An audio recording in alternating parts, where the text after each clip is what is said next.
The Incredible Japanese Jailbreak Part 2. Make sure to watch the first part, link in the description.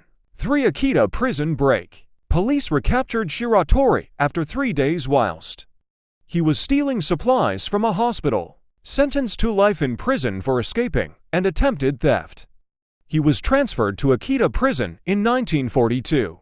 At Akita Prison, Shiratori was placed in a cell specially designed for escape artists, featuring high ceilings, one small skylight, and smooth, but to close together copper walls. Nevertheless, Shiratori was able to scale the walls and noticed that the wood holding the window bars was beginning to rot. Every night, he would climb up to loosen the vent, until he finally managed to pry away the wood and open the skylight, knowing prison staff would be able to hear his footsteps on the roof. Shiratori waited until a stormy night to climb the walls and escape. 3 months later, he showed up at guard Kobayashi's house to ask for help in a case against injustice in the Japanese prison system, as he was one of the only people who had shown kindness and respect to Shiratori during his stay in the Akita prison.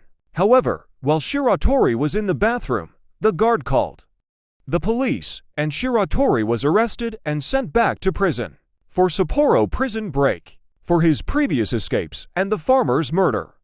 Shiratori was sentenced to death by the Sapporo District Court at the Sapporo prison. He was placed in a specially designed cell with high ceilings and windows smaller than his head. However, the prison guards at Sapporo had so much faith in it that they no longer bothered to handcuff Shiratori, and because they paid so much attention towards his ceiling escapes, they neglected the floors. In 1947, he dug his way out by making a tunnel with some of the miso soup bowls, placing the dirt in a small pocket underneath the floorboards, crawling his way out. Final years. After a year of freedom, it is said that Shiratori was offered a cigarette by a police officer in a park, moved by the kindness.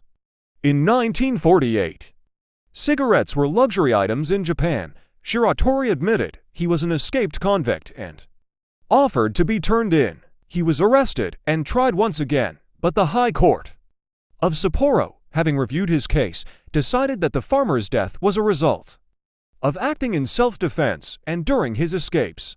He had not once injured or killed a single guard. As a result, the court revoked his death sentence, instead sentencing him to 20 years for his escapes. Shiratori's request to be imprisoned in Tokyo was also granted, and he spent 14 years in Futon prison until 1961, when he was released for good behavior.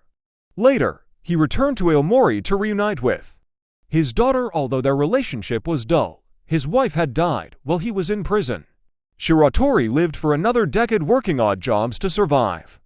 He eventually succumbed to a heart attack in 1979, at the age of 71.